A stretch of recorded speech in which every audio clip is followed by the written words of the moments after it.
Hello नमस्कार दोस्तों, स्वागत है आप सभी का इंडिया एग्जामपुर यूट्यूब चैनल पर। दोस्तों, अगर आप भविष्य में कोई भी फ्लॉट या ज़मीन लेना चाहते हैं या अगर आपने फ्लॉट या ज़मीन ले लिया है तो आज की वीडियो आपके लिए बहुत ज़्यादा इंपॉर्टेंटफुल रहने वाली है, क्योंकि भारत सरकार ने ज़मीन रजिस्ट्री के नियमों में बड़ा बदलाव कर दिया है। अब रजिस्ट्री से नहीं मिलेगा मालिकाना हक। अगर आप रजिस्ट्री करवा करके खुश हैं कि वो फ्लॉट या ज़मीन मेरी हो चुकी है, तो दोस्तों अब ऐसा नहीं हुआ है, क्योंकि यहाँ रजिस्ट्री को लेकर के नियम बदल चुके हैं। सिर्फ रजिस्ट्री करवाने से आपको मालिकाना हक नहीं मिलने वाला है। तो आइए दोस्तों देखते हैं कि रजिस्ट्री के बाद आपको ऐसा कौन सा काम करना होगा जिसके बाद आपको ज़मीन या प्लॉट का मालिकाना हक जो है वो आपको दे दिया जाएगा। तो दोस्तों बिना समय गवाए आज के इस वीडियो को शुरू करते हैं। उससे पहले वीडियो को लाइक करके अपने दोस्तों के साथ वीडियो को शेयर कर दें और चैनल पे नए हैं तो चैनल को सब्सक्राइब करके बेल आइकन को ऑल पे सिलेक्ट कर लें, ताकि आप सभी को भारत सरकार से जुड़ी हुई छोटी बड़ी सरकारी योजना और नियमों की जो भी अपडेट होगी वो सबसे पहले आप सभी को मिलती रहेगी। देखिए दोस्तों, रजिस्ट्री से नहीं मिलेगा मालिकाना हक। अब आपको ज़मीन रजिस्ट्री में बड़ा बदलाव है वो कर दिया गया है। देखिए दोस्तों, प्रॉपर्टी जो रजिस्ट्रेशन रूल है इंडिया की बात करें तो सरकार ने ज़मीन से जुड़े कानूनों में एक बड़ा बदलाव कर दिया है, जिसमें अब केवल रजिस्ट्री करवा लेने भर से कोई व्यक्ति ज़मीन का मालिक नहीं माना जाएगा। पहले तक आम धारणा थी कि रजिस्ट्री हो गई है तो ज़मीन आपकी हो गई है, लेकिन अब ऐसा नहीं होगा। नया नियम कहता है कि रजिस्ट्री केवल एक रिकॉर्ड प्रक्रिया है, जबकि असली मालिका हक तब मिलेगा जब संबंधित विभागों में सभी दस्तावेज सत्यापित करवा लिए जाएंगे। और इस बदलाव का उद्देश्य है फर्जीवाड़े पर लगाम लगाना और ज़मीन के असली मालिक को दोस्तों क्या है कानूनी अधिकार देना। अब देखिए दोस्तों, दाखिल खारिज प्रक्रिया बनी है अनिवार्य। अब ज़मीन की रजिस्ट्री के बाद मालिकाना हक तभी मान्य होगा जब वह दाखिल खारिज दोस्तों क्या है प्रक्रिया पूरी हो जाए। दाखिल खारिज का मतलब है रजिस्ट्री के बाद उस व्यक्ति का नाम सरकारी जमीन रिकॉर्ड खातौनी या जो खसरा है में चढ़ जाएगा और बिना इस प्रक्रिया के केवल स्टाम्प पेपर और रजिस्ट्री कराने से कोई भी कानूनी अधिकार नहीं मिलेगा।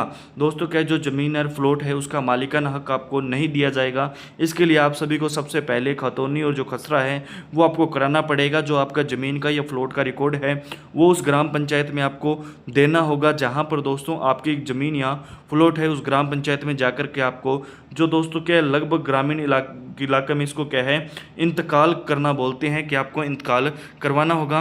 बिना इस प्रक्रिया के केवल स्टाम्प पेपर और रजिस्ट्री करवाने से कोई गैर कानून जो कानूनी अधिकार है वो आपको नहीं मिलेगा। इससे पहले कई लोग रजिस्ट्री तो करवा लेते हैं लेकिन ज़मीन के रिकॉर्ड में नाम नहीं जुड़वा पाते हैं, जिससे भविष्य में विवाद होते हैं। यह प्रक्रिया दोस्तों पूरी करना अनिवार्य है ताकि असली मालिक का अधिकार है वो आप पा सकें।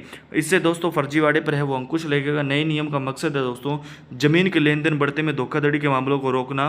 और अब कोई व्यक्ति केवल रजिस्ट्री दिखा करके खुद जमीन का मालिक नहीं बन पाएगा।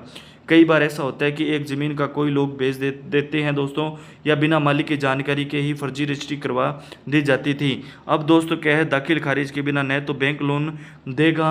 अगर आपने दोस्तों क्या है जो दाखिल खारिज या दोस्तों खसरा या नहीं करवाया है तो अब आपको बैंक से लोन भी नहीं मिलेगा, न कोई निर्माण कार्य वहाँ शुरू कर सकते हैं।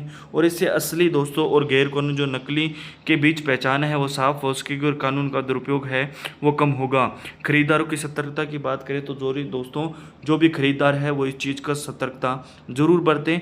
नए नियमों के बाद अब दोस्तों क्या संपत्ति खरीदने वालों को अधिक सतर्क रहने की जरूरत है। केवल सस्ते दामों में देख करके रजिस्ट्री करवाना समझदारी नहीं होगी, बल्कि दोस्तों क्या है अब जरूरी है कि खरीदार यह सुनिश्चित करे कि संपत्ति की दाखिल खारिज भी समय पर हो जाए। इसके लिए राजस्व विभाग में जाकर के ऑनलाइन या ऑफलाइन प्रक्रिया पूरी होगी। साथ ही पुरानी रिकॉर्ड्स की भी जांच करना जरूरी है कि वह जमीन पहले से कोई विवाद या कर्ज में तो नहीं है। सरकार की इस पहल से दोस्तों पारदर्शिता बढ़ेगी और यहीं जो आम लोग हैं वो धोखे से बच सकेंगे। जो भी आम लोग हैं या नागरिक है वो जागरूक हो सकेंगे। अब देखिए रजिस्ट्री ऑफिस की भूमिका है इसके अंदर सीमित है। इस बदलाव से रजिस्ट्री कार्यालय की भूमिका अब केवल दस्तावेजों को पंजीकृत करने में सीमित हो गई है। पहले लोग रजिस्ट्री ऑफिस से रसीद लेकर के अपने आप को मालिक घोषित कर देते थे, लेकिन अब ऐसा नहीं होगा। अब रजिस्ट्री केवल लेन देन का एक हिस्सा है, जबकि असली वैधता दाखिल खारिज ही की जाएगी।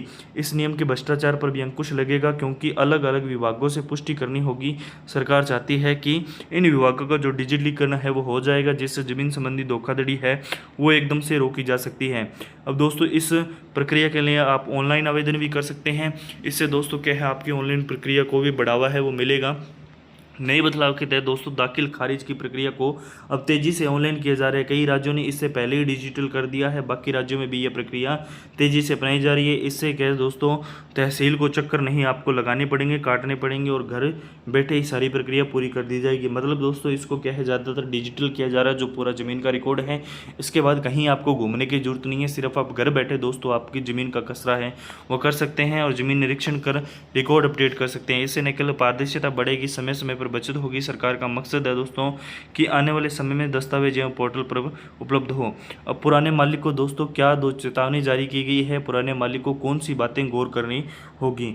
नया नियम सिर्फ न दोस्तों खरीदारों पर नहीं है बल्कि पुराने जमीन मालिक पर भी लागू होगा। यदि आपने सालों पहले रजिस्ट्री करवाई है तो लेकिन दाखिला खारिज नहीं करवाया है तो कानूनी रूप से आप मालिक नहीं माने जाएंगे।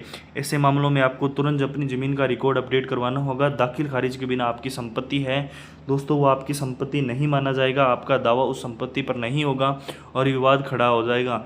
ऐसे में पुराने मालिक को भी सलाह दी जाती है कि वे जल्द से जल्द अपने दस्तावेज और ज़मीन रिकॉर्ड को दुरुस्त करवा लें। बाकी दोस्तों जो ज़मीन रजिस्ट्री को लेकर के जो भी आने वाले समय में नए नियम होंगे वो आपको हमारे ही चैनल पर मिल जाएंगे, इसलिए वीडियो को लाइक करके अपने दोस्तों के साथ शेयर कर दें। चैनल पर नई पहली बार आए हैं या नए हैं तो वीडियो को लाइक करके चैनल को सब्सक्राइब जरूर कर दें। वीडियो के ऊपर दोस्तों आप अपने जो हाई पॉइंट है वो ज़रूर दें, एक प्यारा सा कमेंट करके हमें ज़रूर बताइए कि आप हमारी वीडियो कहाँ से देख रहे हैं। बाकी आने वाले समय में मिलते हैं एक नए अपडेट के साथ, तब तक के लिए आप सभी दोस्तों को मेरी तरफ से जय हिंद, जय भारत, जय जवान, जय किसान, वंदे मातरम।